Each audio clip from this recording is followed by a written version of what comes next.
Hey, Michael, how's it going? How's the drawing going lately?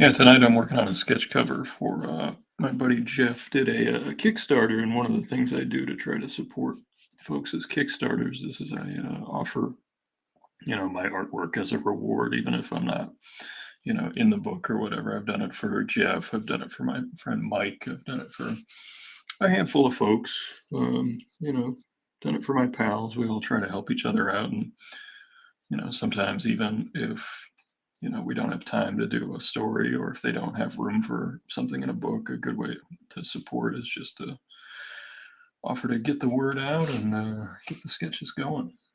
Hey Shane, good to see you, man. How are things out in your neck of the woods these days? You see any of the other Cran boys lately?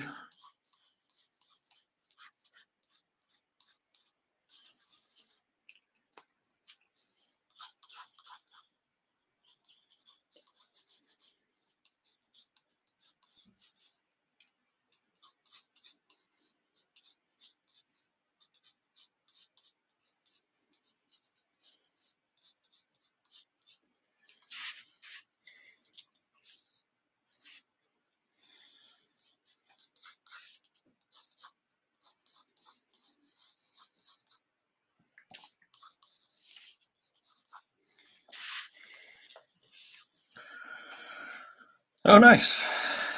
Nice. Pick up any good books or art lately?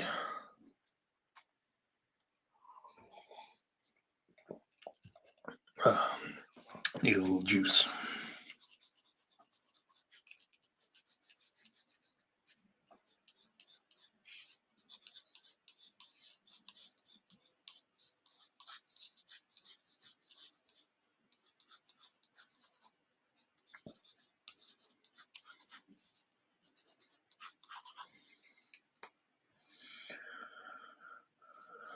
Oh, I guess they published that.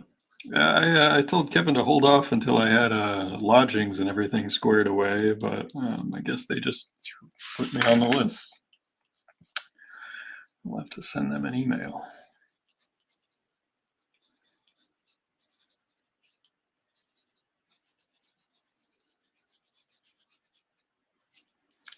Yeah, I had expressed interest in being there, and I haven't done that one. Okay, well, it's news to me, so.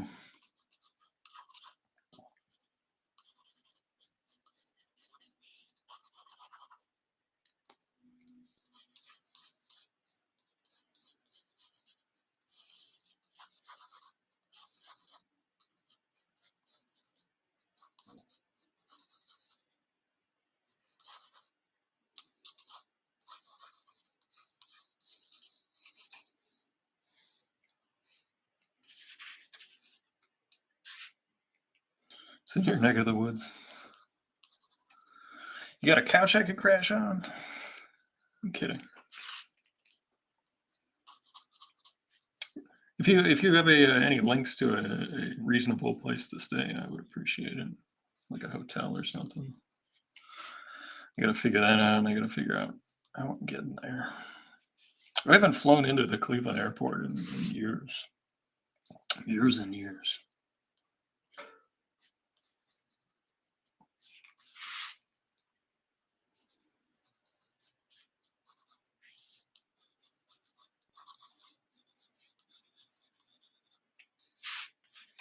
Yeah, my mom actually grew up in Lakewood.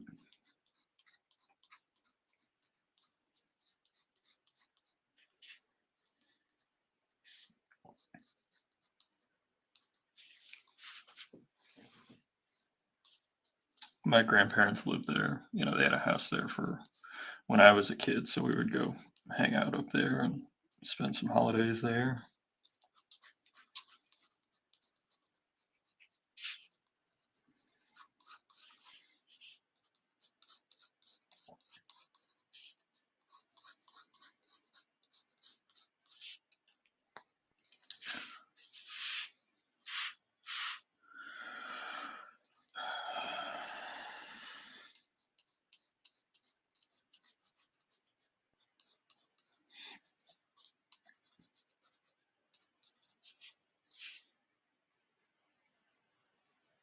I can't. My dad was born and lived in Navarre, Ohio for the first 18 or so.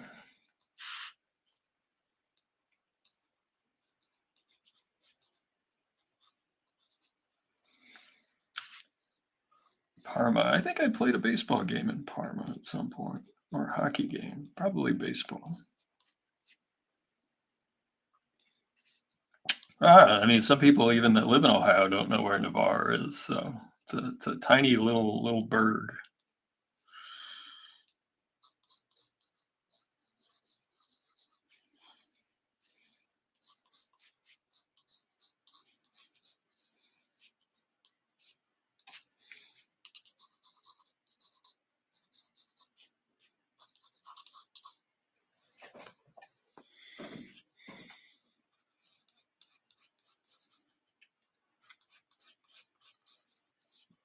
Yeah, he grew up in Navarre, and he had some other family members that lived in like Maslin and a couple other towns, like cousins and stuff.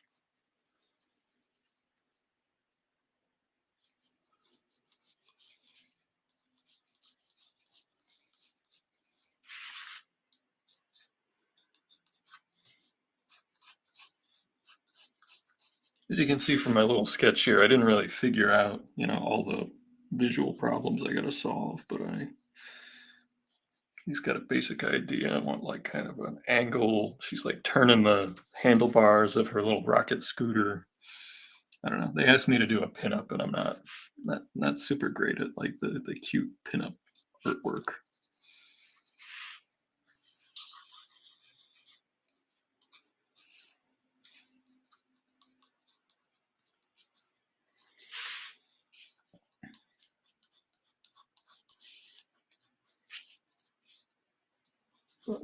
We'll do our best.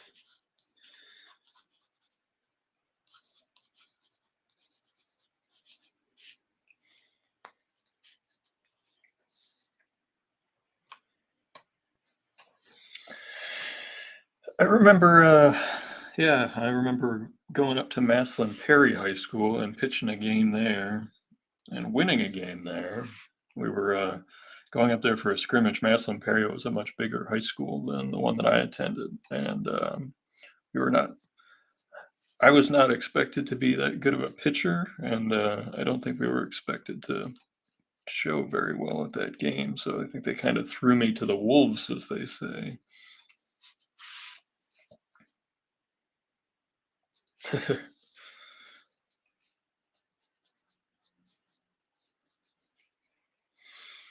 Yeah, I just haven't stayed at a hotel, like in Cleveland as an adult.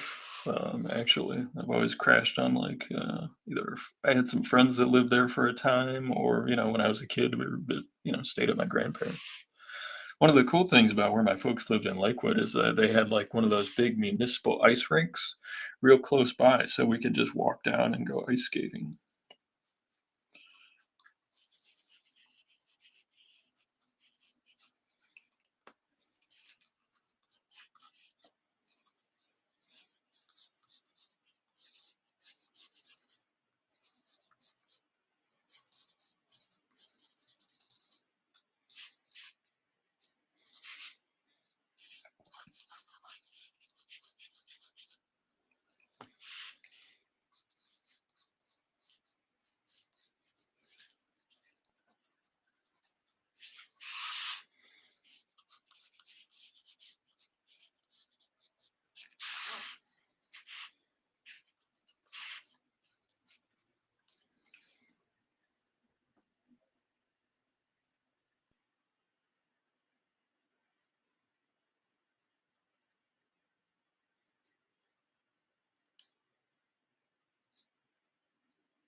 I gotta give my buddy Jeff credit for these sketch covers. So far, the paper's been really nice. This was his latest issue of Planet Comics. I'm sure I shared the Kickstarter.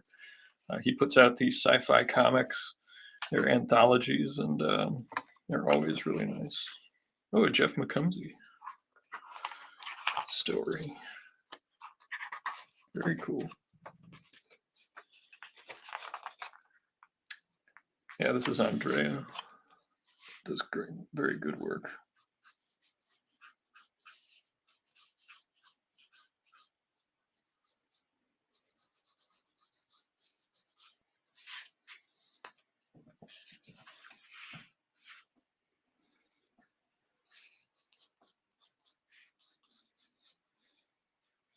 It's hard for me to not put like a nice space bubble helmet.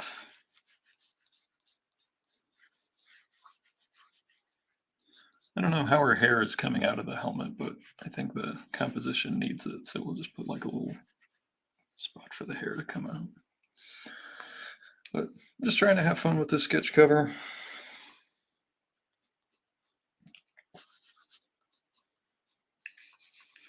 I've been working on some of my own stuff, and one of the things that was in a story I was developing was just a little bit more focus on more realistic and interesting fashion design. So I've been trying to do more interesting stuff in that regard. And I've been looking at a lot of like chic Parisian fashion from like the 60s and stuff, like hats and capes and all kinds of cool stuff.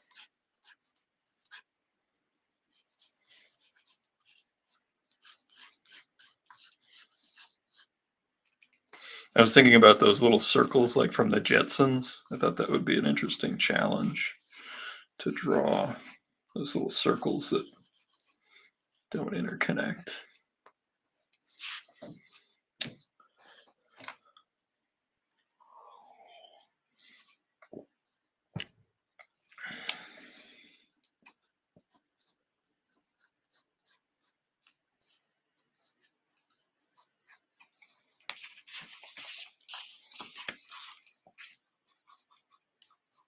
My buddy Jonathan pointed out like some sort of Vespa space race in a recent Star Wars show. I haven't seen any of those Star Wars shows at all, the new ones, because I don't have Disney Plus. Actually, haven't seen any of the new Marvel shows or any of that stuff.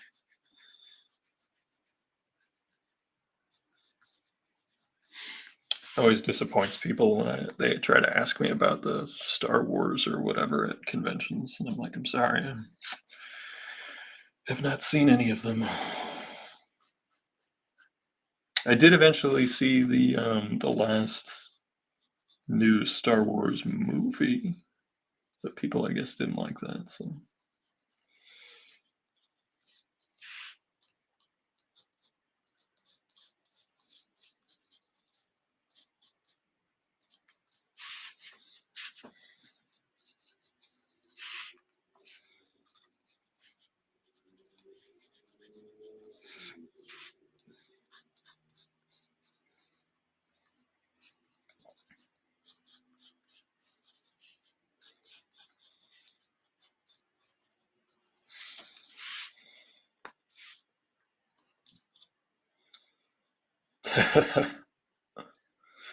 that's what happened when I was at Gem City one time. I hadn't seen the new Masters of the Universe cartoon at the time, and Nate and Sean and everybody was up in their room watching it, and they're like, "We're watching it. You're watching it." And I was like, "Okay." Thankfully, you and your pals arranged for most of their sketches in advance, so I didn't have homework to do in the room that night.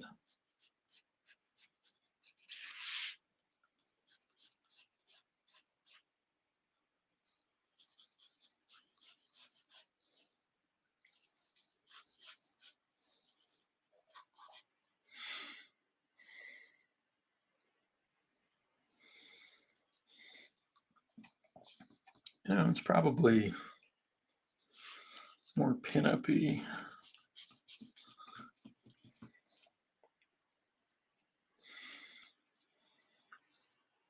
Oh, hey, Tony, how's it going?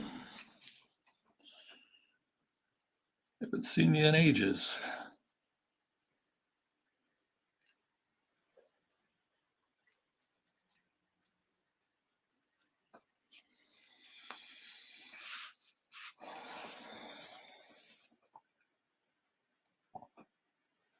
I would send you an emoji back, but I don't have a free hand or the ability to concentrate at that level.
I also have to look at all the flights and that kind of stuff for Cleveland.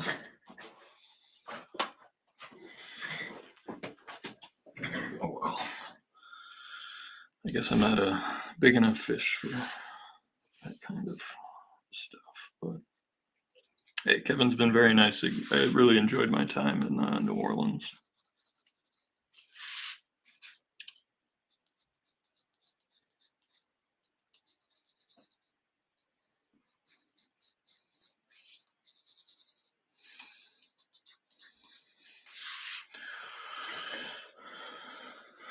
Hey, Douglas, what did you miss? You missed this going from blank to this, and that's my little doodle that I did on my lunch break so that I wasn't completely blank coming into this.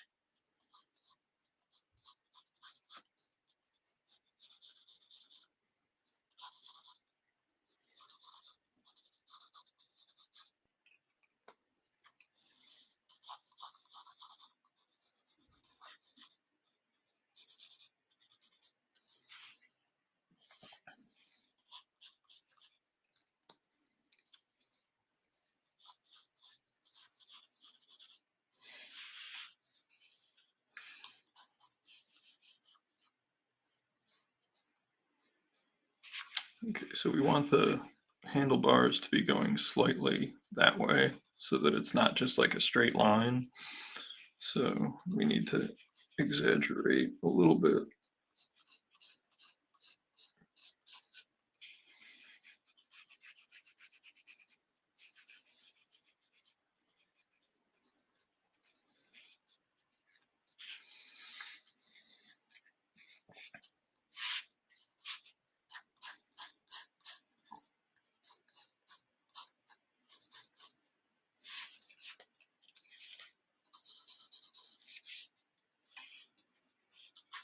Hey, Desiree. Good to see you.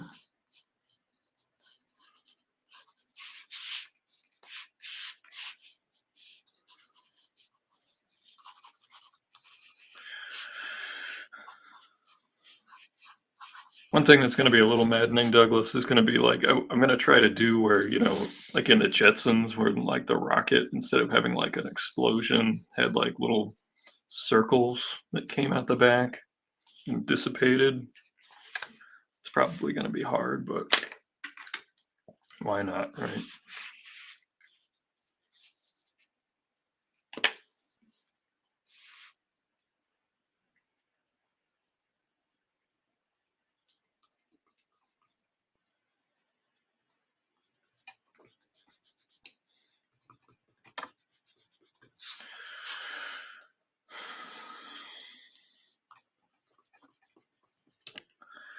I still don't know why people ask me for pinups like this, but like, I don't know, I guess it's what they collect. I'm not particularly good at drawing these things.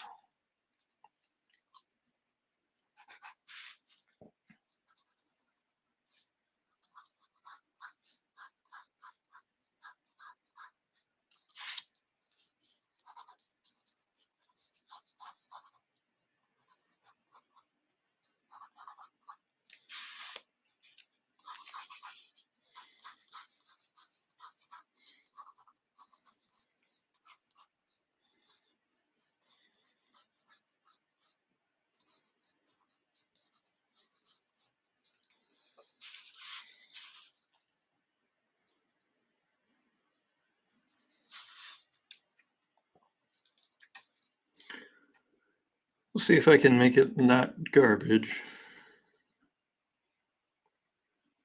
One of the things that's tough for me on these is like just again, we've talked about it a million times, the getting the right line, because they always look better with fewer lines.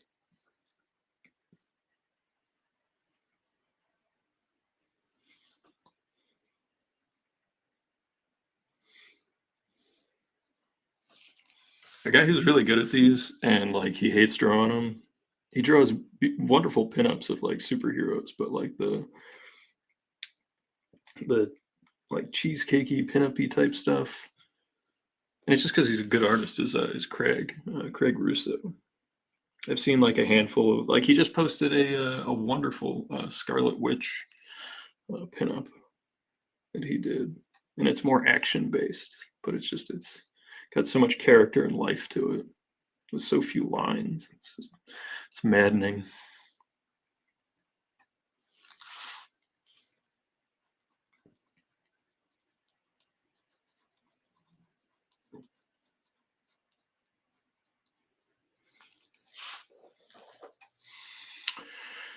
I just finished a variant cover today for. It hasn't been announced yet, so I don't think I can say what it's for. It's for a pal of mine.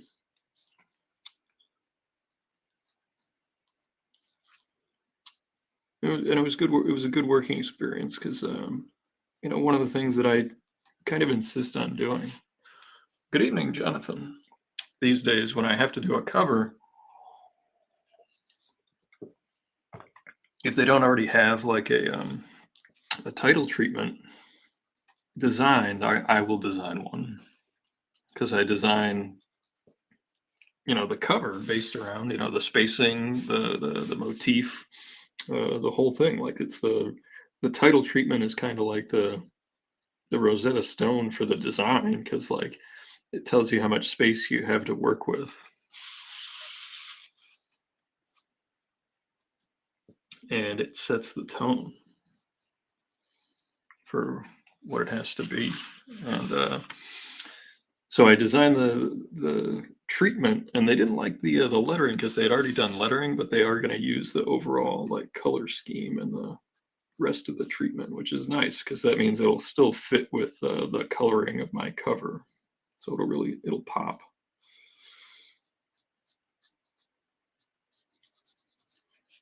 Now, Jonathan, I meant to tell you I started using this app on my phone for cataloging my comics. So I started keeping track of what I have.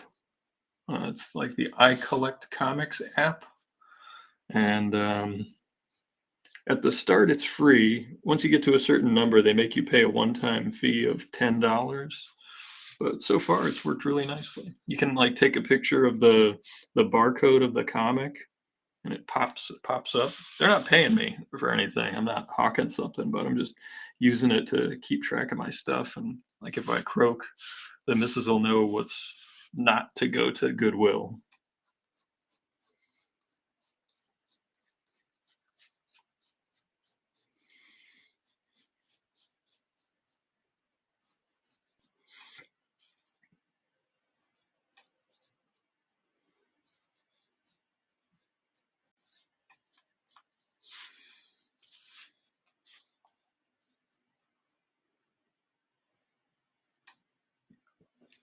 For some of the rarer indie stuff, they're not in there.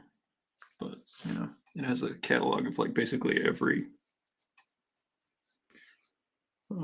Marvel or DC or Image comic that's ever come out.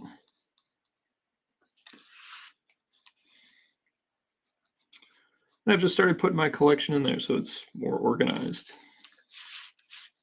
Something I've been meaning to do.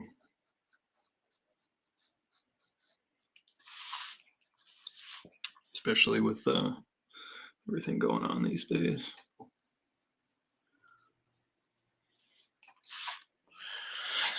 Retirement fund. Oh, I hit the paywall pretty quickly. It was like, I don't know, like 100 or 60 or 100 comics or something. But for $10, I've definitely spent $10 on things that were way less useful for me. So I found it worth paying the $10.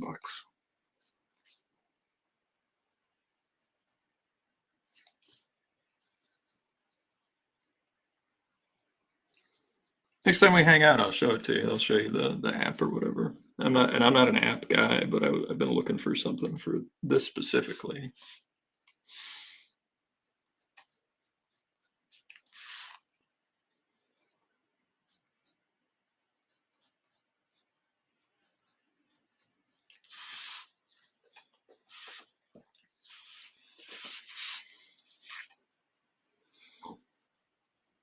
I told Jeff when he told me the prompt that this Kickstarter backer had asked for, and my wife actually was the one that coined the phrase when it comes to like me drawing like a pinup type girl.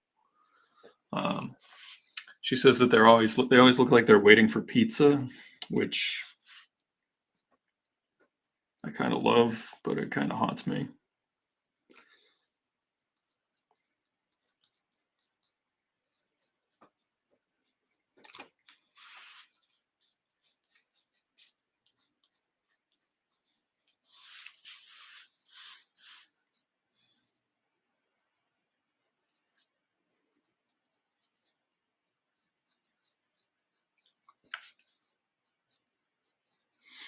Jeff was thinking about coming on the stream tonight, but he decided not to. Oh, okay. So you have a.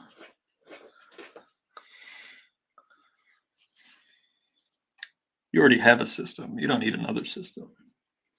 I don't have a system. I just have boxes. And then, like on the back of a bunch of them, I've written stuff on the backing board.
Well, for a while, I was actually, because Charlton did so many, what started me doing the better organization was actually the lack of organization from Charlton Comics.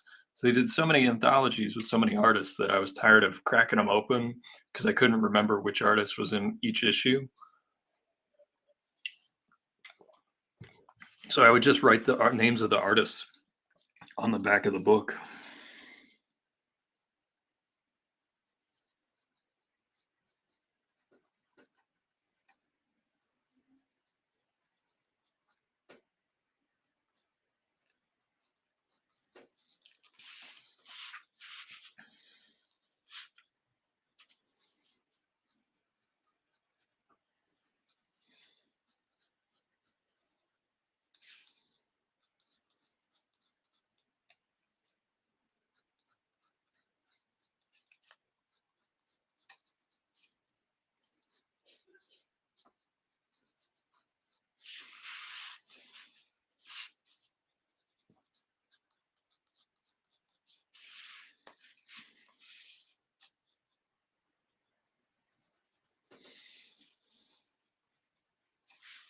I forgot to mention, Douglas, if we do a baseball comic, we should invite my buddy Jeff to contribute because we're talking about catching a game together this season.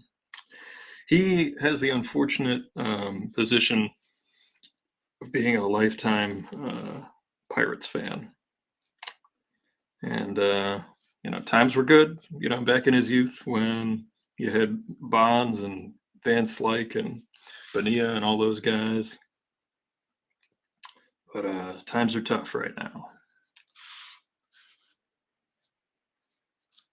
Are some of them not numbered? Jonathan, you're correct that on the cover, there's no number for some of them. You're totally right about that because they were not concerned. It was I read an interview with George Wildman, who was the editor at Charlton, and back at that time, there was not a dedicated readership in their mind that picked up every issue.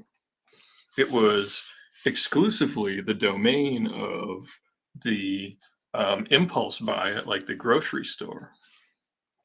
So like they never believed that people would care about the numbers because people would only just pick up a bulk of their readership would only pick up one issue at a grocery store or maybe two.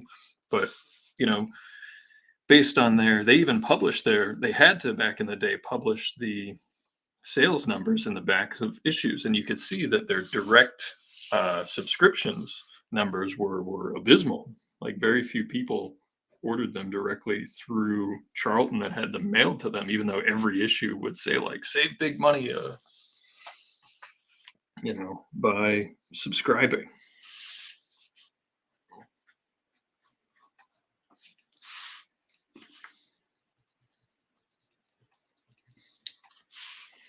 Trying to get this back, this scooter placed right.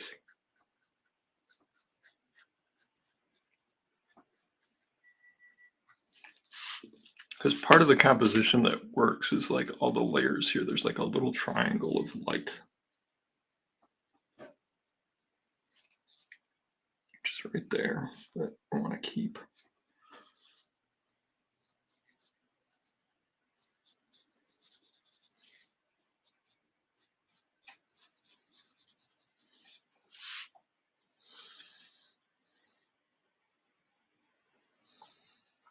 I mean, they do have the catcher with like the most preeminent catcher nickname of all time with Spanky Lavalier.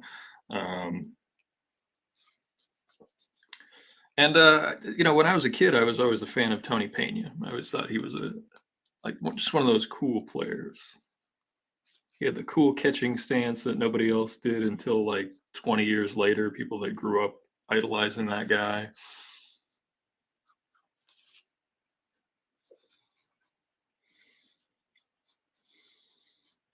And McCutcheon was an MVP, and that they've had good players. They just don't keep them.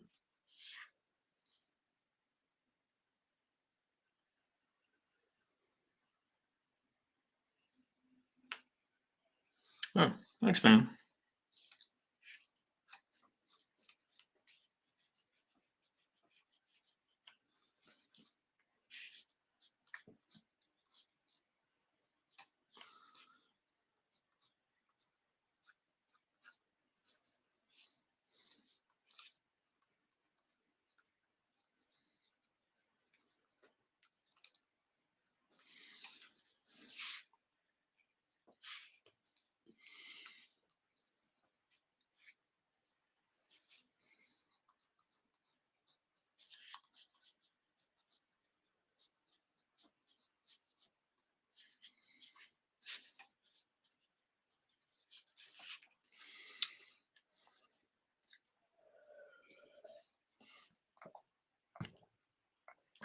Yeah, he was. He eventually ended up on the Red Sox too.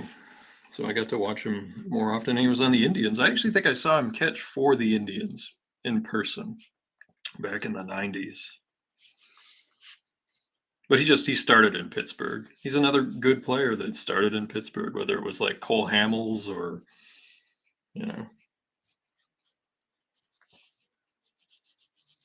who was that third baseman that was there for a while that was pretty good? There was a third baseman that was a power hitter. Ramirez, Aramis Ramirez. Yeah, he was a good player.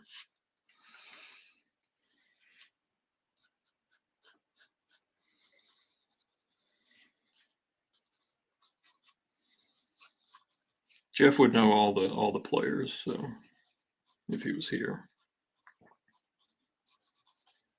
I actually shared a baseball memory of mine on Twitter today. It was about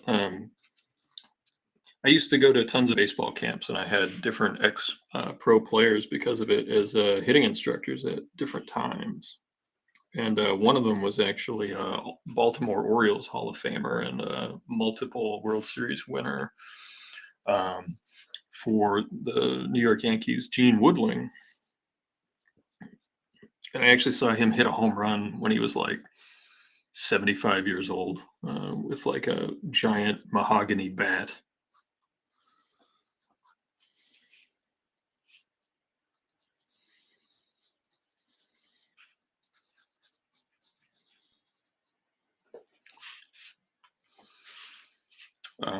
And I had asked him about if he ever hit against Satchel Paige because Paige was pitching for Cleveland um, when he was in Baltimore, I believe, before he got to the Yankees, or maybe it was like right when he got to the Yankees in '53 or whatever it was that he was in Cleveland. Um, and he said, I never hit against Satchel Paige. I struck out against Satchel Paige.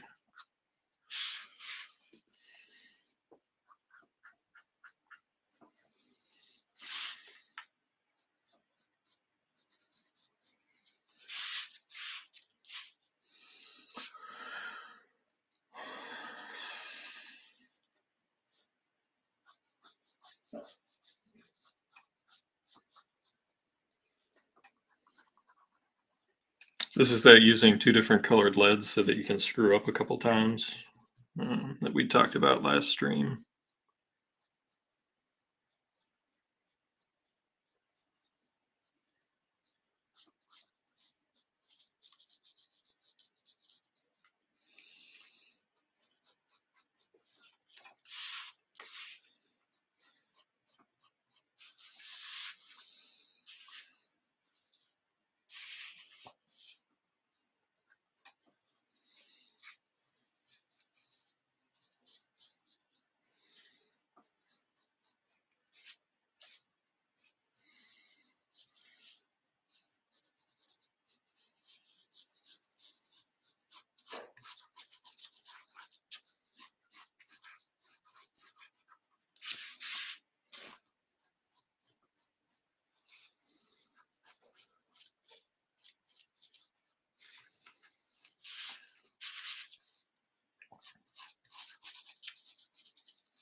Do I have anyone in here that speaks Italian?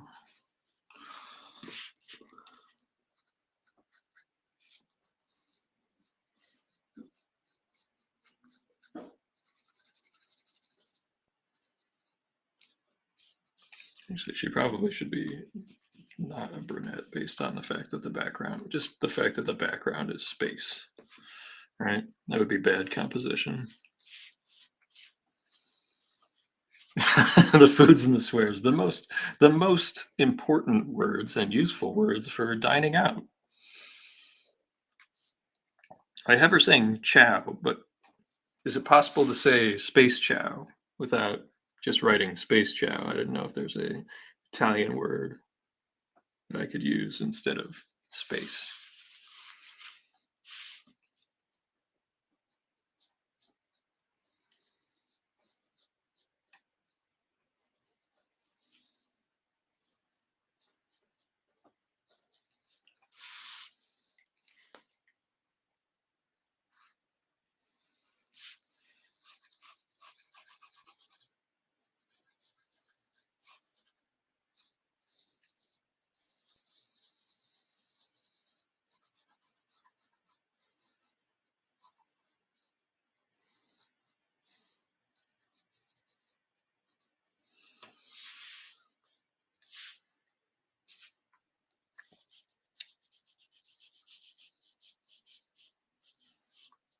because Jeff and I have a character that we worked on together called Space Frog, and it's just a frog person in space. And like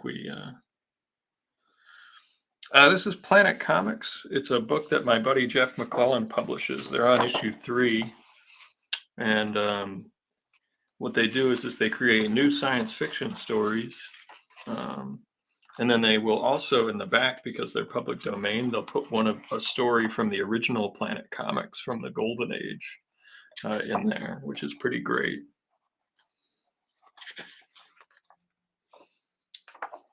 There's some work by Dwayne, who's done work on the Tick right there. That's their Teddy and Yeti characters. And then Jeff also worked on the illustrated Al, the Weird Al Yankovic comic book that just came out. But yeah, you can see. Oh, there's a Bob Polio piece in this one. There's a nice. Yep, there you go. There's Bob Polio.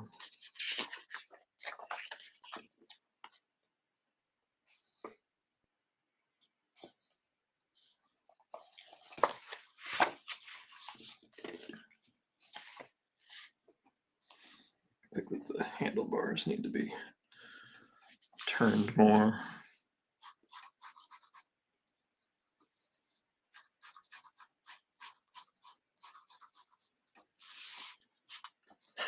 Yeah.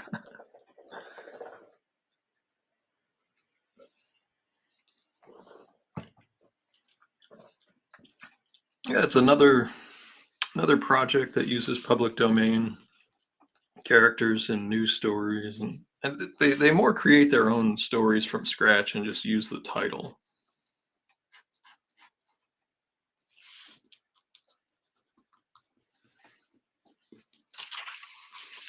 This is the angle of the front of the thing, which comes back to here, goes down like that, like that.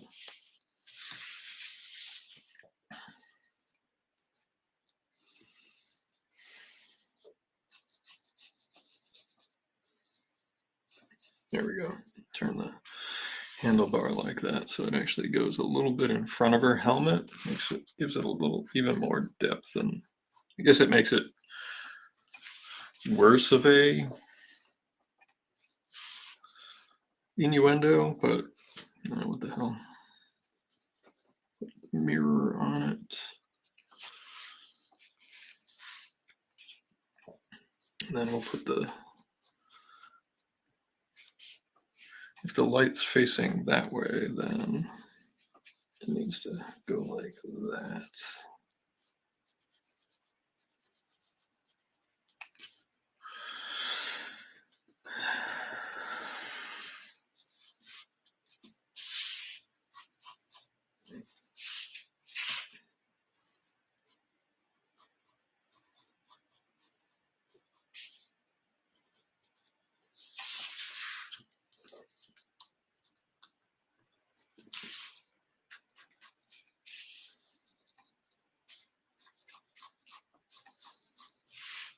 But yeah, basically with Space Frog, which he just wrote a new Space Frog story.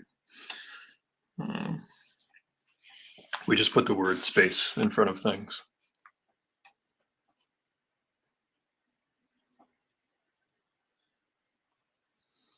Have the mirror go the other way.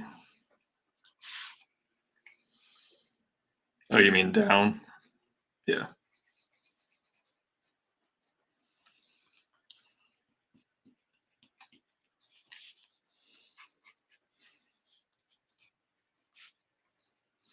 Why not? There's no nudity on this thing anyway. She's covered from head to toe. So.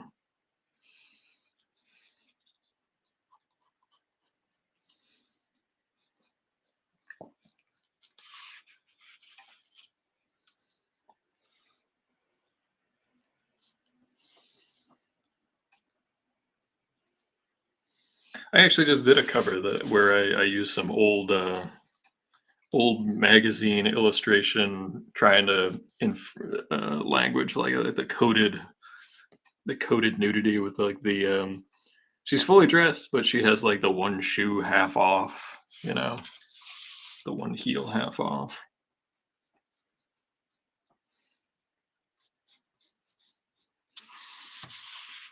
And then if this is the angle of the, actually you're not gonna, I don't think you're gonna be able to see the other handlebar from that angle if it's like that. Yeah, I don't think you're gonna see it. So if it's facing this way, the little rocket booster we have to see kind of not the whole back of it, but we need to see the back of it and not the front of it.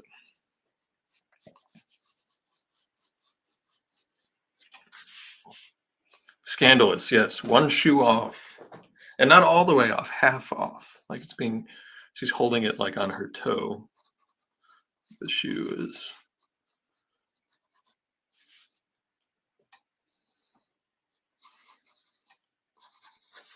Yeah, like that's her foot. And then that's her shoe. Scandalous, I know.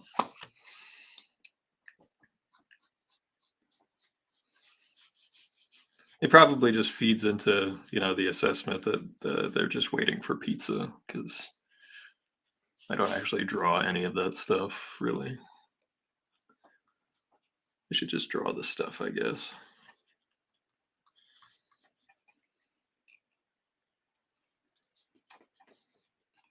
Erase that.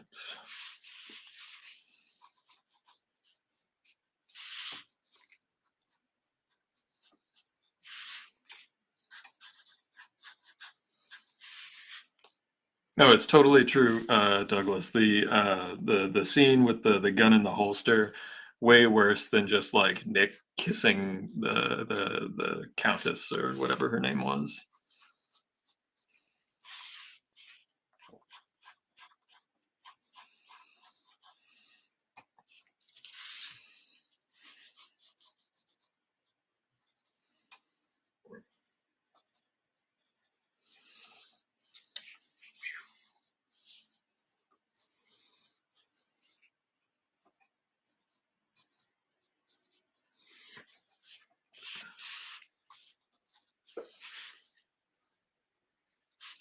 Yeah, in the original, it was just him kissing her. Like it wasn't anything crazy. And then he just showed the gun in the holster draped over the side there. It's like showing the phone off the hook. Like there's an innuendo that does not work at all today.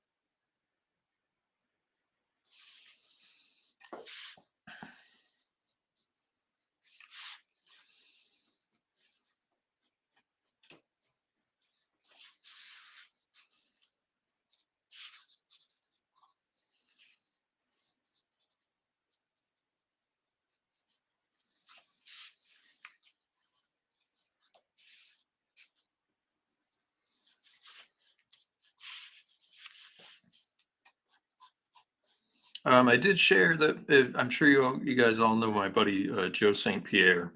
He's a terrific artist, um, and he has a Whatnot show that he's doing these days. And the Whatnot show, it's an app. I guess there's a link to where you can watch or participate in the stream. It's a live stream where he's selling artwork and sketches and stuff. And I buy stuff from Joe pretty much once a year when I can afford it. And his originals, like they're terrific to look at, and I learn from them. Like I learn about the way he does composition and the way he does storytelling and lighting and stuff, and it's the guy knows what he's doing, and his stuff is just super informative. And if you don't have an original of his and you can afford one, I recommend it.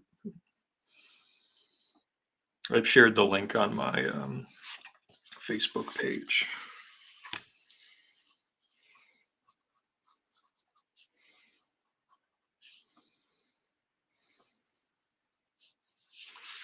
Gotta have like a big goofy looking laser pistol, right?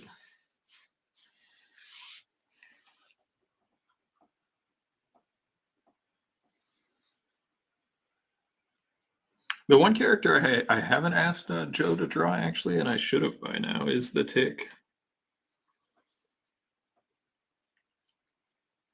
Joe's the only friend I have that worked on the Aquaman regular comic books for DC, so I tend to bug him about drawing the Aquaman stuff.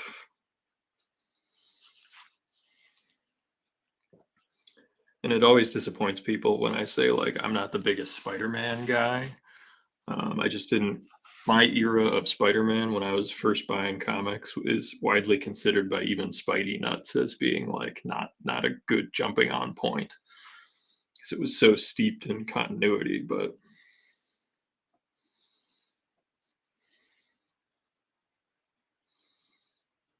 um, the first Joe St. Pierre stuff I remember reading and enjoying was his like random one-off issues that he was doing over at DC. He did a Aquaman, he did The Outsiders, he did part of an issue of Green Lantern. Like that was where I first saw his stuff. I saw that before I saw his work over at Valiant when he created Secret Weapons and a bunch of their characters.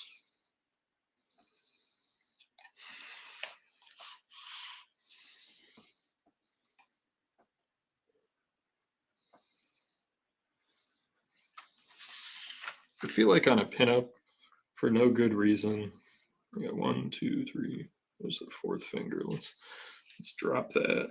Let's drop the fourth finger.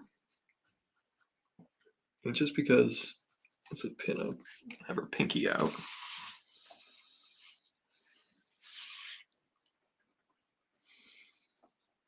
I don't know. Just kind of cute, a little sassy, I guess.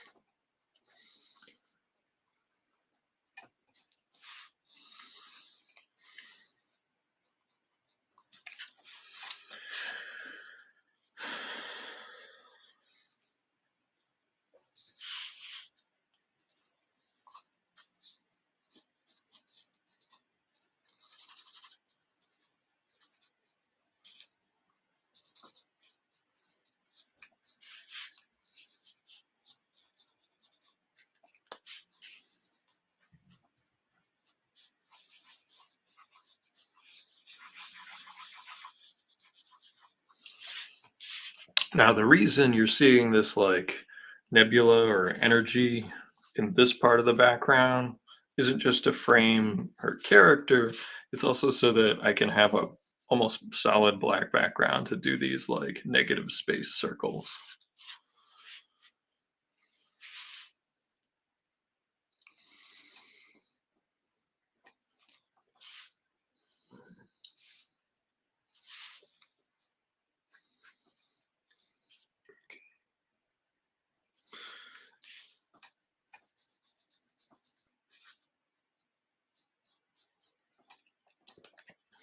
I think if I were drawing this just for myself, she'd have a space cat riding on her Vespa, sitting like right here. It'd be like a little space cat.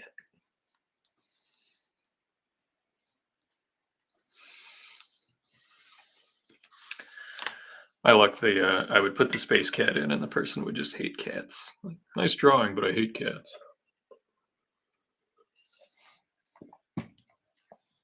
But I love kitties, so.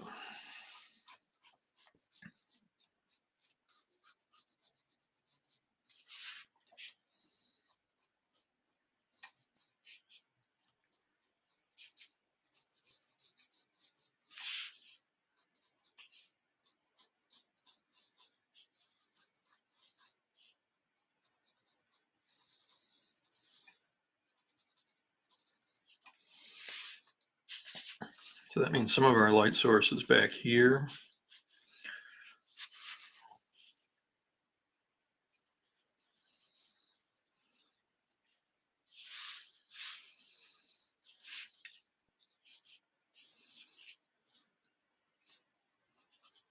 And some of it is over there.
I'm just kind of designing this thing on the fly. I looked at some reference for a Vespa, this week for some sketches I was doing. So just kind of taking what's in my head and adding stuff to it.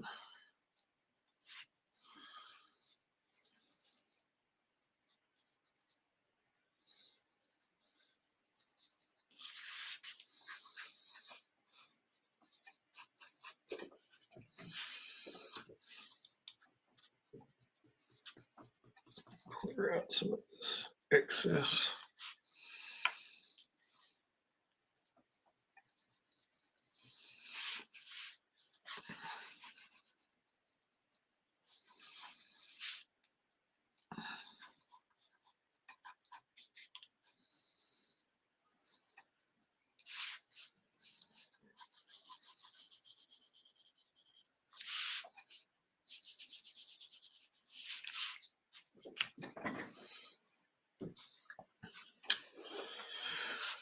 I know drawing a figure is more entertaining than drawing a scooter, but gotta have more to the world, to the character. Maybe instead of waiting for pizza, I finally designed the character that's delivering a pizza in the pinup instead.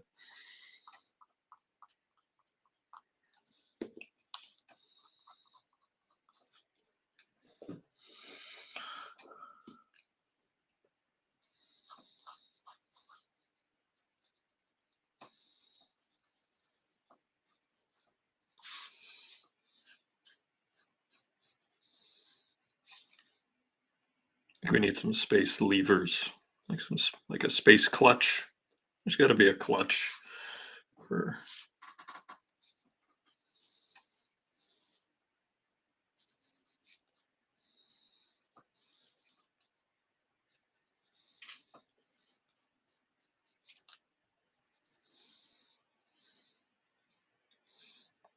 Maybe I can put my pet. The one thing that I contributed to the Tick universe that has been carried on some other people's drawings, which I've really thoroughly enjoyed, is I gave Arthur the lucky rabbit's foot on his flight suit.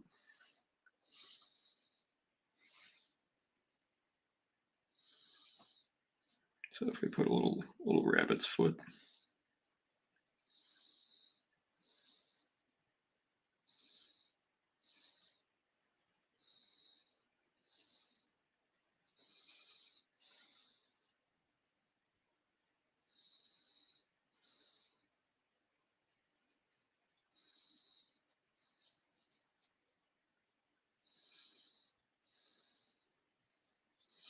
I thought about giving her like a hat box or something, but I figured that would be too much.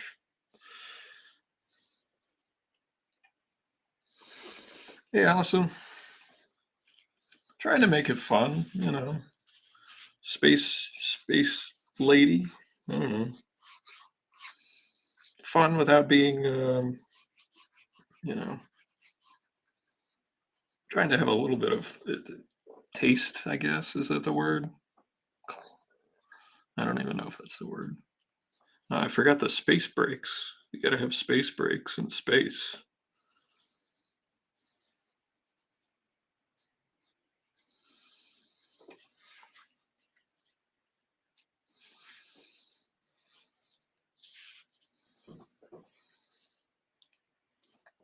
Oh, thank you.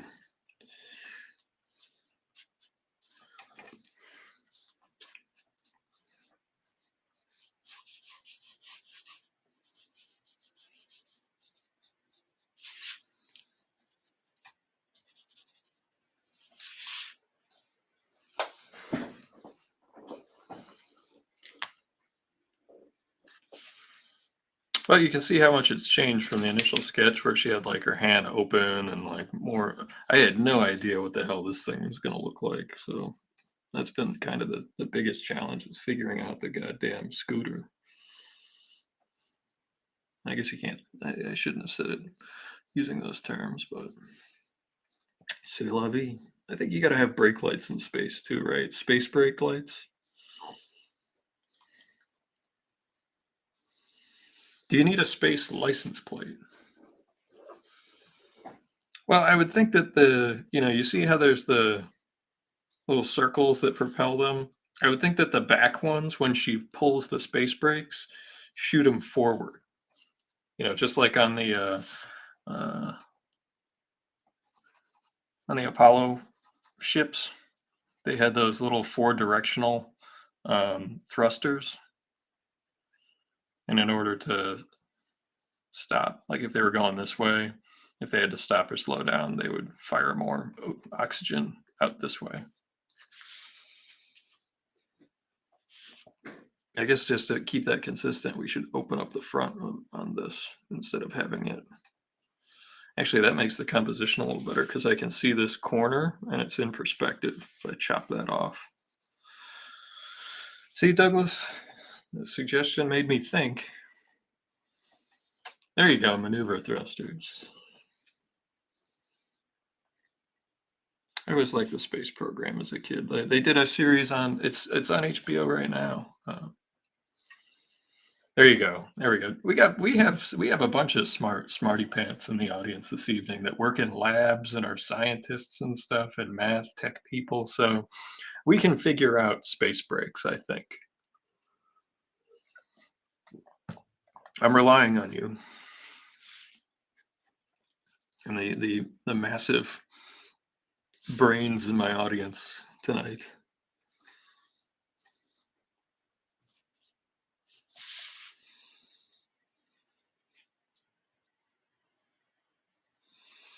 I think there should be a space 8-track as well. They definitely in space can't have CDs or anything of that sort. Only 8-tracks work in the vacuum of space. That's what I've heard. That's what my father would tell someone, I believe. He was a very large proponent of the 8-track because you could skip songs.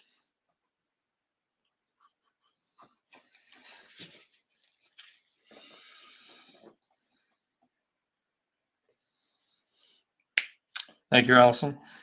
Thank you for indulging my stupidity.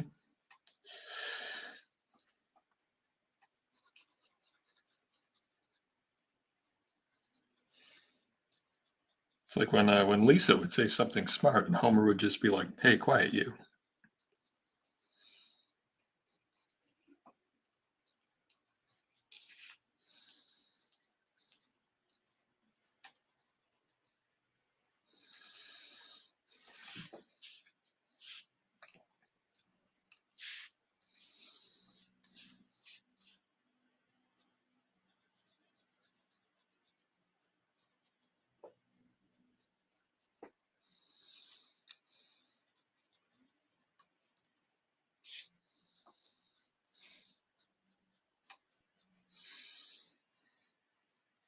Well, if they're not space brake lights, then they're going to be space turn signals.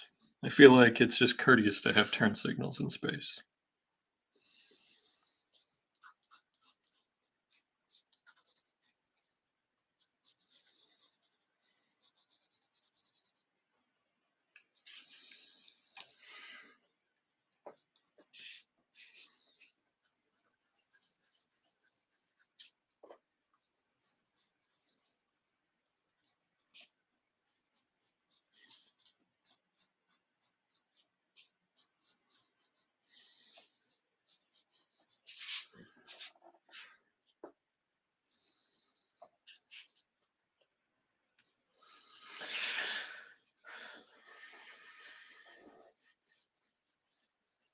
Space Vespas have extra powers. Quite right, quite right.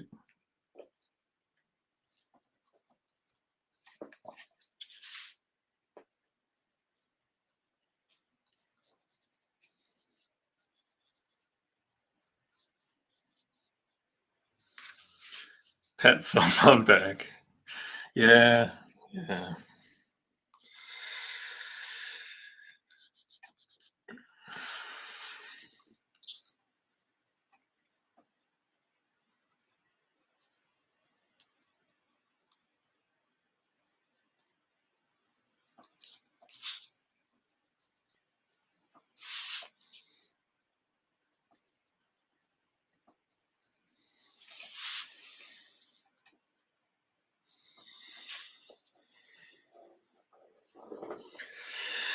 Yeah, that's how Douglas is sometimes.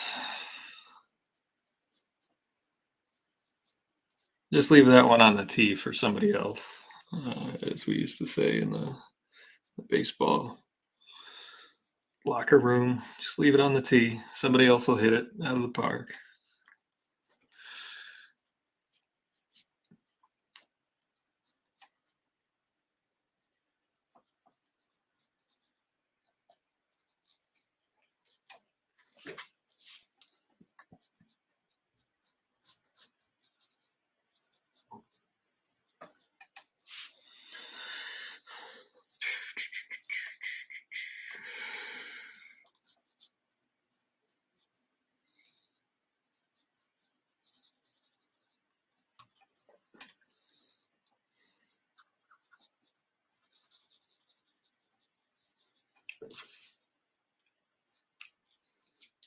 It's just going to be a little bit of white space. It's those little bits of those little channels that save the depth. Not to be lazy about how those lines intersect. One of the things I see a lot of the times, and I've done this myself plenty, so I'm not projecting.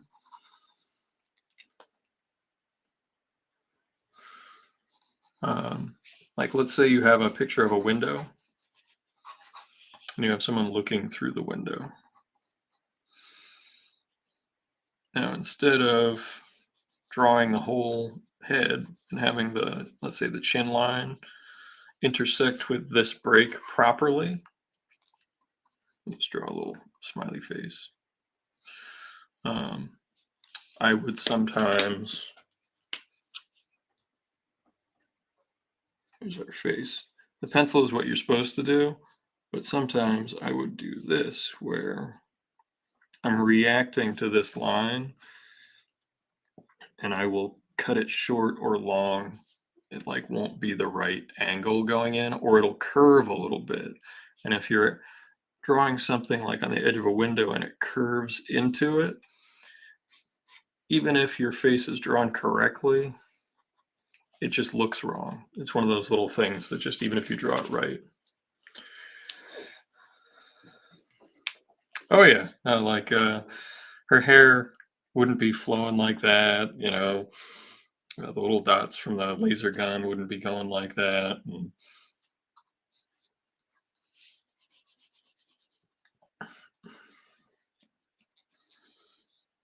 the only thing that makes sense probably is that she's not actually able to sit on the seat.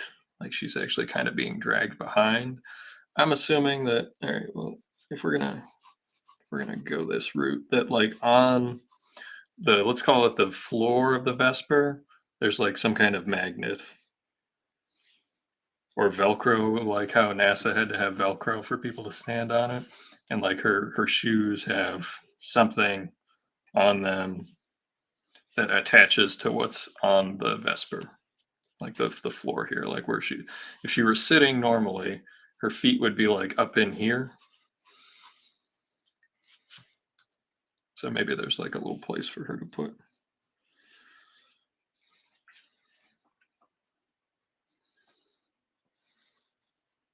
Or her feet like attached to the floor. I don't know. All this to say, to draw like a sketch cover of a space lady that like probably none of this matters in the long run. I think I'm going to have to use some French curves to get these lines right. There's no way I can freehand these suckers on the car and get them right. And I know these little loops are going to take me forever to ink. I think the best way to get the size right is to get our ruler going. This is the center, like this.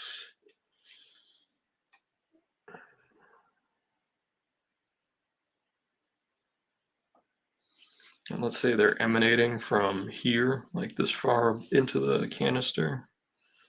That means they're probably, let's use the blue pencil so we can separate.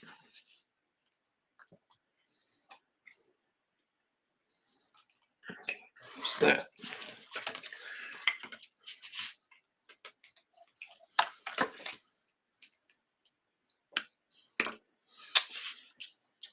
I would be interested if you got bored, maybe during one of your long sketch sessions, um, when you're at your appointments, to see what the physics of a corrected one would be. It would be an interesting comparison. Okay, so if we're like two-thirds of the way up, that means on these back ones, be right about here. Let's get our center lines.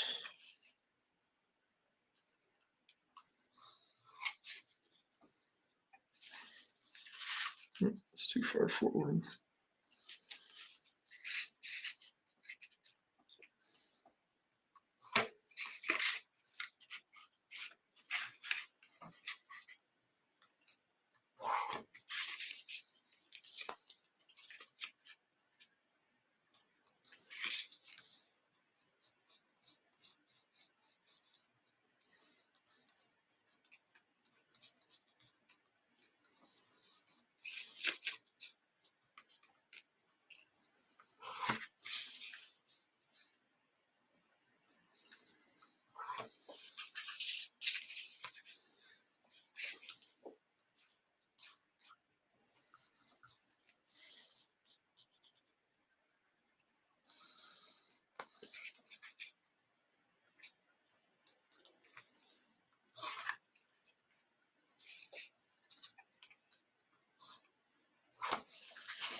There you go. There we go. Get some of that Star Trek lingo or Star Wars lingo. They've invented the fake stuff already that we can take advantage of those names.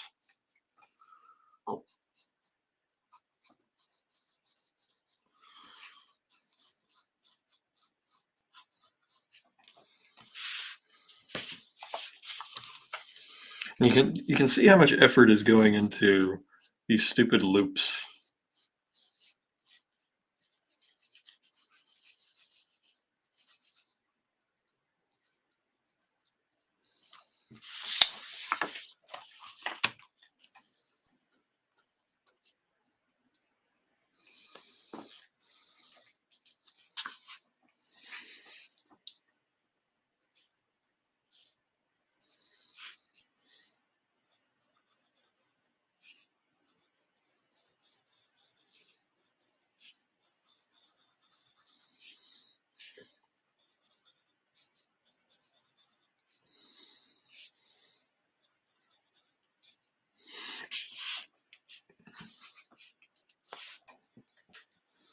Yeah, that's the idea. Like just using that visual language, that cartoon language, trying to make it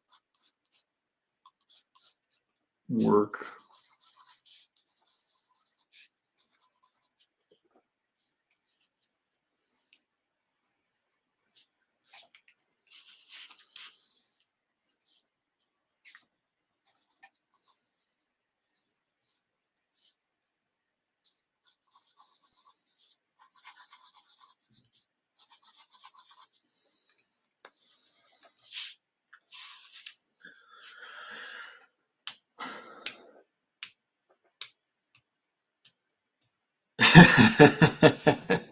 That's a good one, Desiree.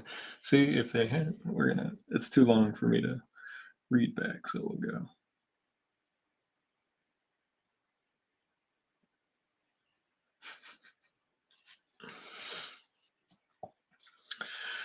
go. Uh,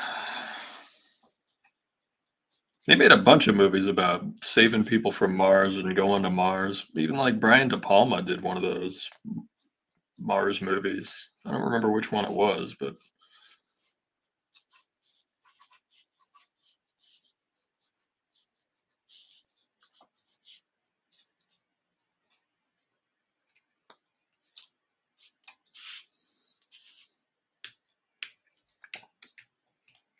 let me see if my oval template is handy here.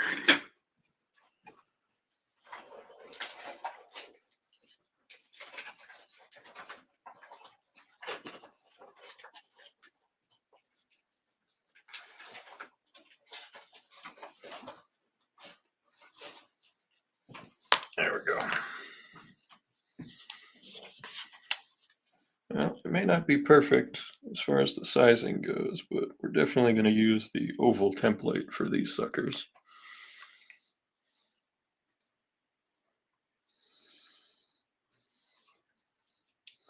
They almost line up.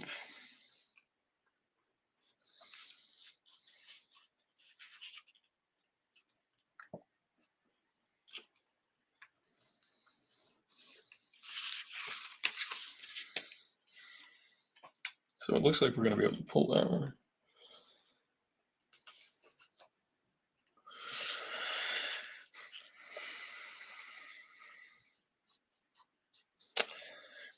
Yeah, you're the movie expert, so I would defer. I don't remember the title of it, but I know he did one of them. Was it just was it Mission to Mars? Was it just called Mission to Mars? Maybe? I don't know. There was that one, and then that one had, who was in that one?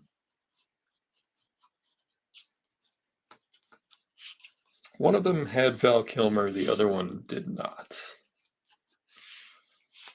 Hey, Jason. Hey, good to see you. Happy birthday, man. Hope you did something fun or have a sweet cake of some kind or dinner you're looking forward to.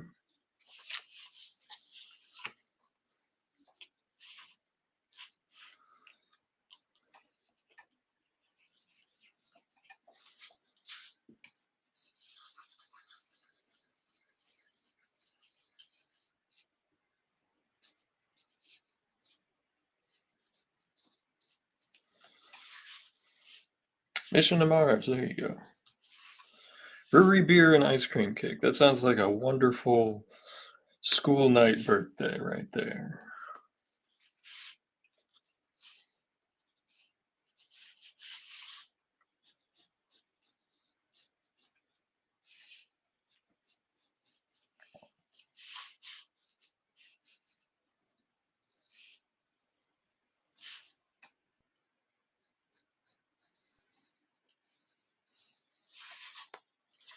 John Carpenter did Ghosts of Mars. See, there's all these Mars movies.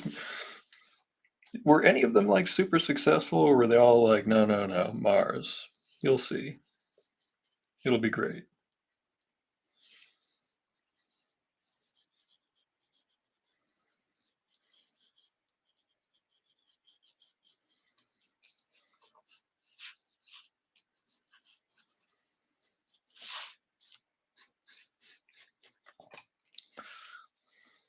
How do I know I've become an old artist? Because I spend more time drawing the scooter than anything else.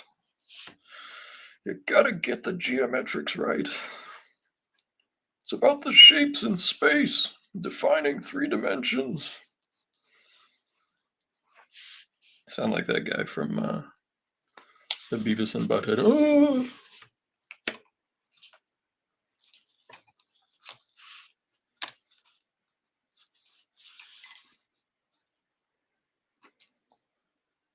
I'm sorry, Jeff, but I've got to move my speech bubble.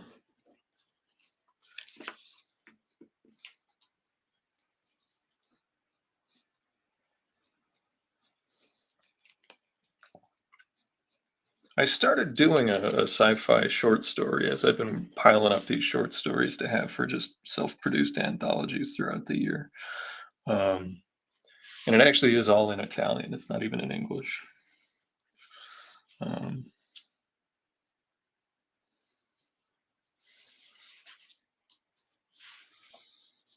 just going to put subtitles on it. You ever seen the movie Star Crash? It's a schlocky 70s classic with like Christopher Plummer's in it, David Hasselhoff. What's her name? The lady from all the Hammer movies. Brunette lady she was in. She was a Bond girl too.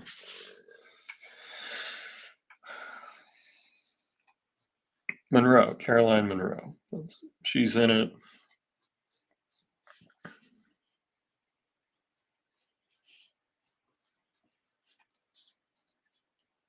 It's a classic. There's a very good Mystery Science Theater of it.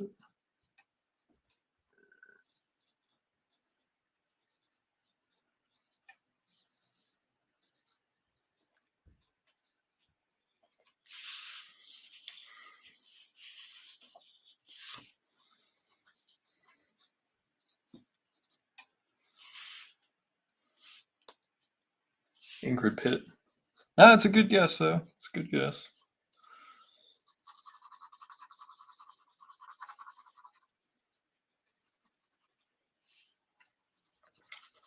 I'm not going to fill this in too much because I don't want it to smudge while I'm inking, but it's going to help me see the piece a little bit better. If I fill this in, I can see where the negative space is. I'm never able to see it just based on drawing those little X's. Some people can. I just can't see it.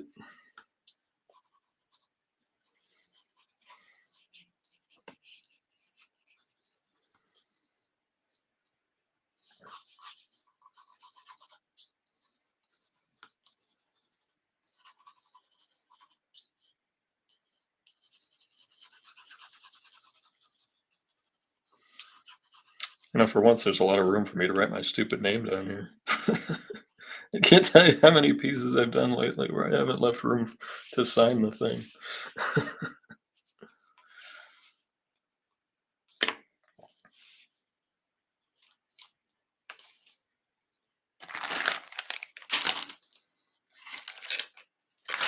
Let's take a look at the reverse of her face to make sure it is at least kind of okay. I need to put just a little bit more hair behind this ear, but I think we're okay.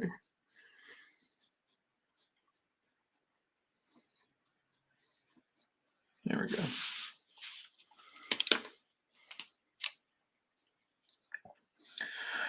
Now, what do we start with?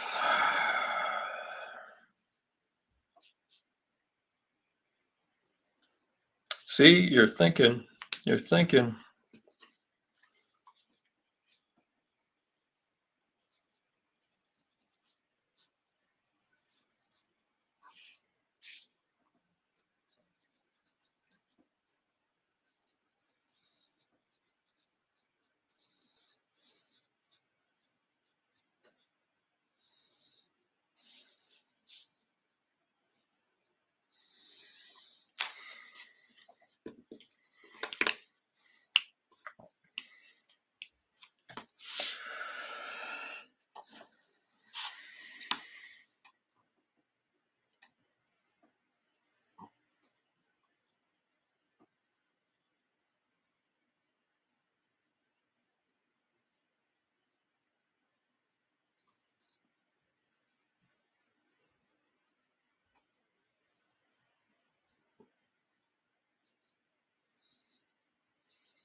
I would also go a bit John Carter with the idea of definitely have an evil robot empire that was very Robbie the Robot too.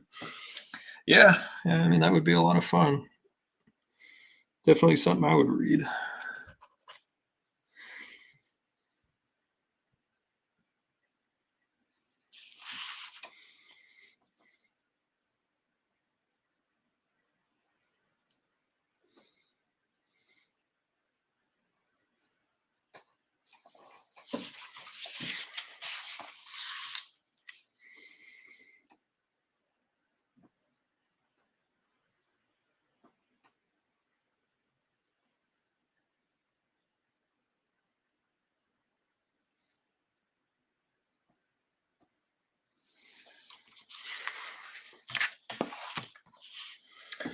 There was actually a book that Marvel put out, Marvel epic called Atomic Age.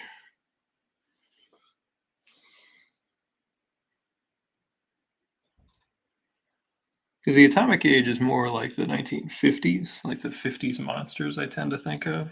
And that's because Atomic was after World War II, right? Dropping the atomic bomb and all that.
Giant ants and them, giant mantis and deadly mantis, giant mutated goofy ass turkey thing and the giant claw.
The science nerd in me would try to figure out how to make it work, but would give up for the rule of cool.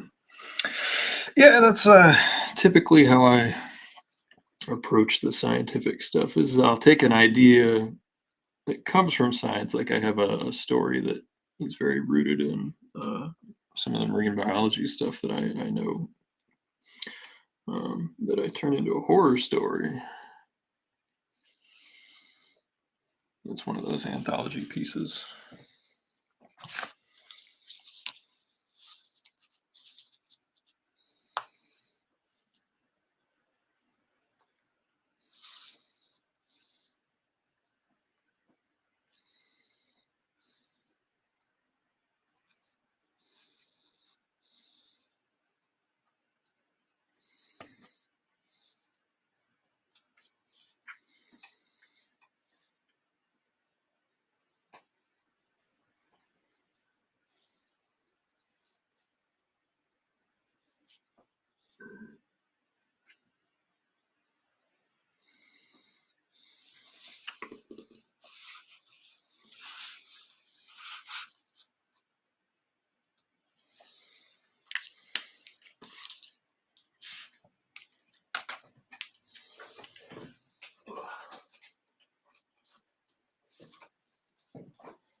Ah, the Disney movie Black Hole.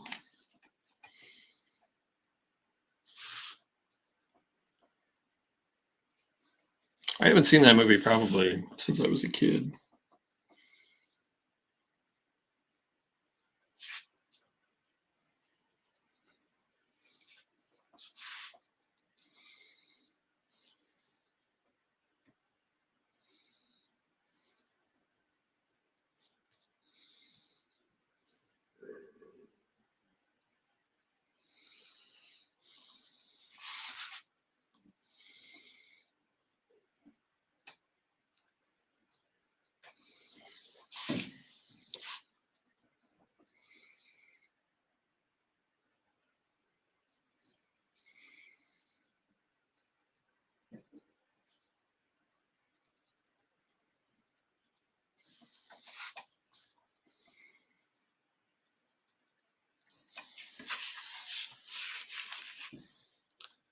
haven't seen it in years. I have no memory of it either.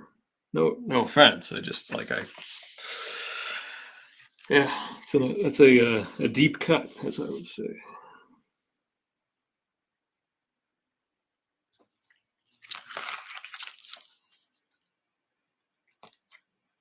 Should have moved it down just a teensy bit. I don't know if there's anything I can do to fix that except give her like a bigger helmet.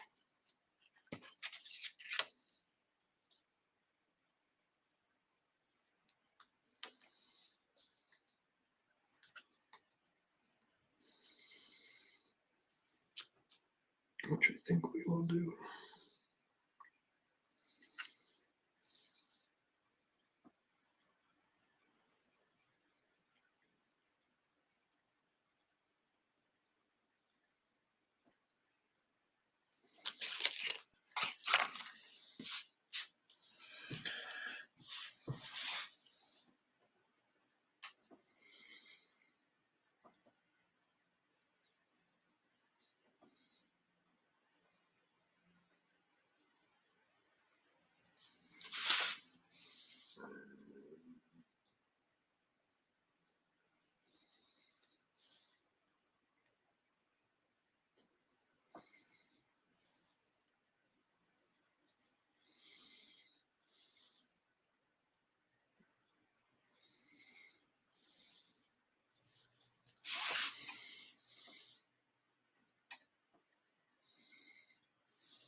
I get a little tired, so I'm going to actually not ink her hair because that takes some concentration with a brush.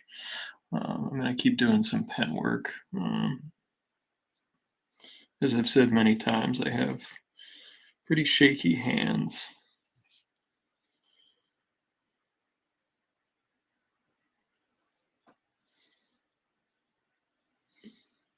Even if I've had tea like I have this evening, in the evening my handshake gets even worse. So I lose my confidence. And if I don't have my confidence when I'm using a brush, it's hopeless for me. Some people can just crank it out, but like with a brush, I gotta be feeling it.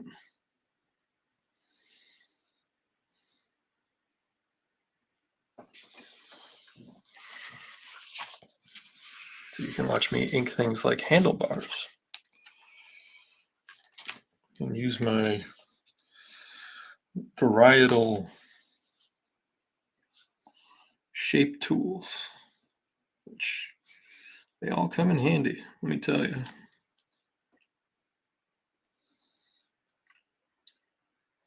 The companies that make these know it too. That's why they're not cheap. Am I going to color it? I'm going to have to ask Jeff. I don't think so, because I already put stuff in front of this logo, unless it'll come off with my electric eraser, which I don't have handy at the moment, I don't think.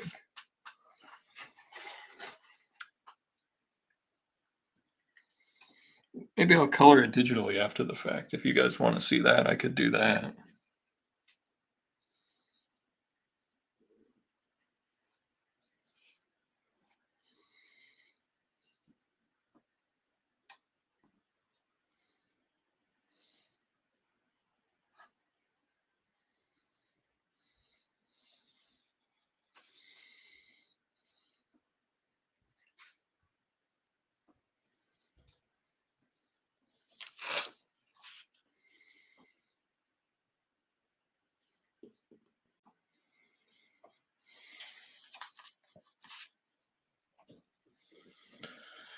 Yeah, if you guys want to see, if you want to see it in digital color, I'd be happy to do that. I mean, heck, maybe even Jeff would let me make a print of it or something, since I'm just making up the character as I go along. Although, let's be fair here, it's not a very original character. Although, I think she's Space Pizza Delivery. Is that where we had gotten in our storytelling? Instead of a pinup lady waiting for pizza, as my wife always says, she's delivering the pizza. So proactive, more proactive. Hey, Zipatone, you're speaking my language. Although, like, I don't know, I'm kind of hoarding my Zipatone, like for just a sketch. I don't even think this was like a. I don't even think this was like a. I think this was like $30, so like it wouldn't even cover the cost of the Zipatone. I don't think.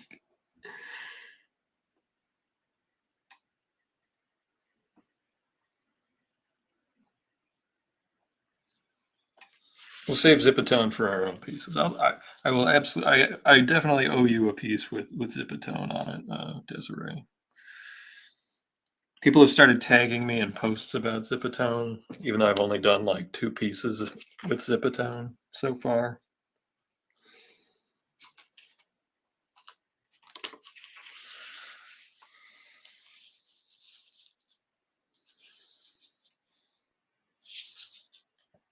Is this my legacy?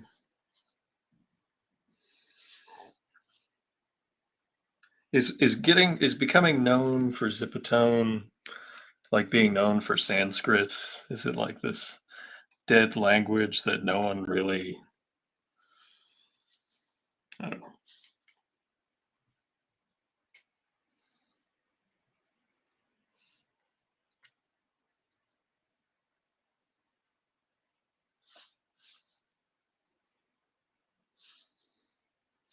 Maybe I have to freehand that.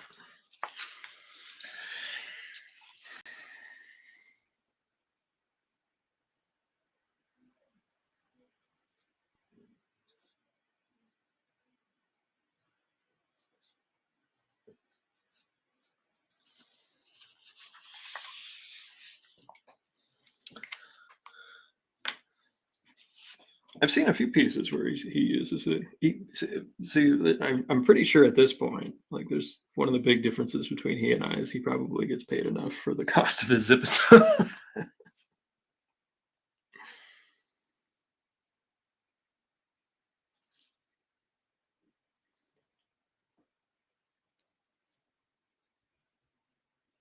Although I do have my eBay alerts.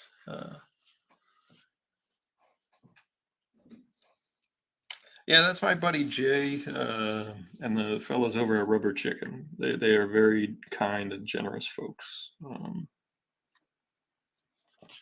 I appreciate you bidding on it, and I'm sure just you bidding on it,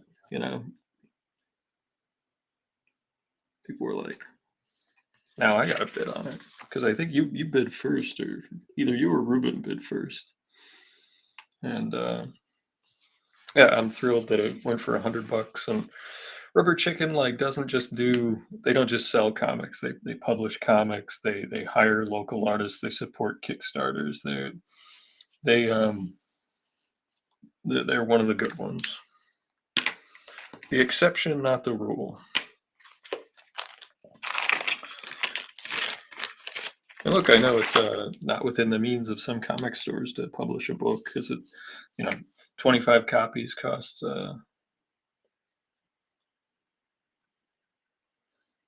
Brian. I think Brian has the most of my original artwork, except for outside of me, of course, and probably my mom. I think he's like third as far as like number of pieces.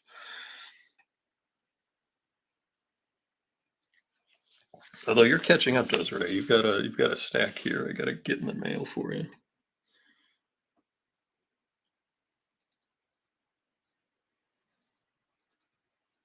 And I threw in some extra stuff for you that was just like, I know I mentioned, like, there was one where it was just, I was doing a stream of random drawings, and you're like, oh, I'll take, oh, the little cantina picture that's in your stack.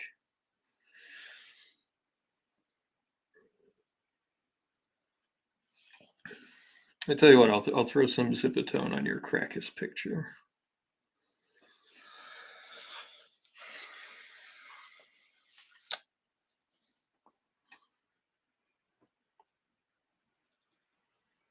Yes, you do. I'm very lucky. All you folks have supported my endeavors and my work, and I've been a lucky fellow because of that.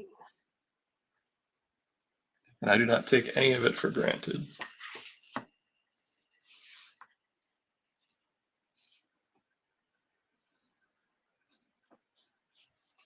I was just thinking about that today when I was reposting that thing for Joe. You know, whether it's people I've worked with or done work for or just met and hung out with, I've been very lucky in that regard.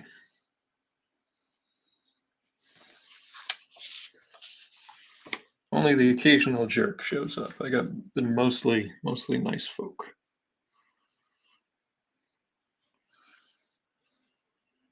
Two raven pieces.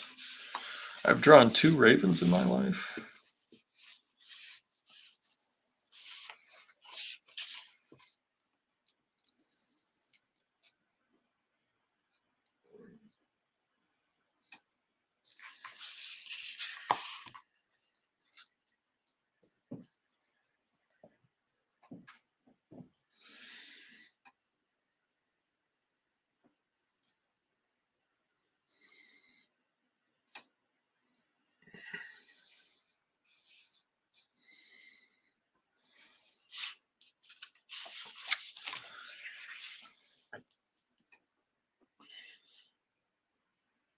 I remembered I did one. The other one must be from a long time ago, I guess.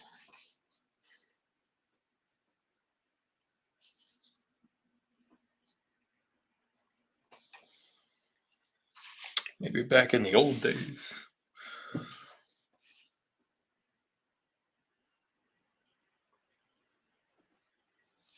I did see a piece of mine got sold on eBay not that long ago that was like an old marker drawing, and I was like, I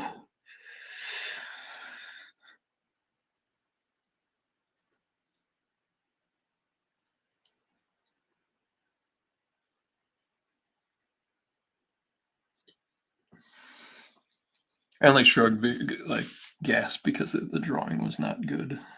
But hey, make somebody happy, then great.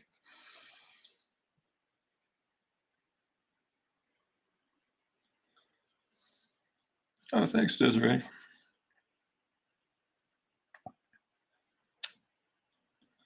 Yes, I knew that one was this. I remember the smaller one.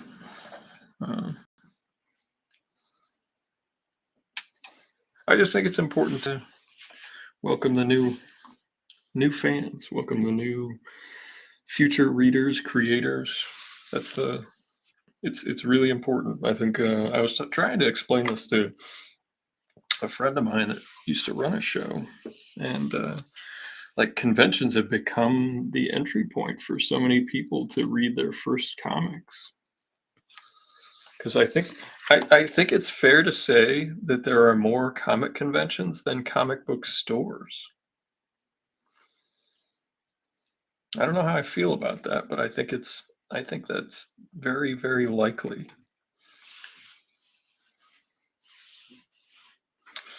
Well, we've made it till 10 o'clock.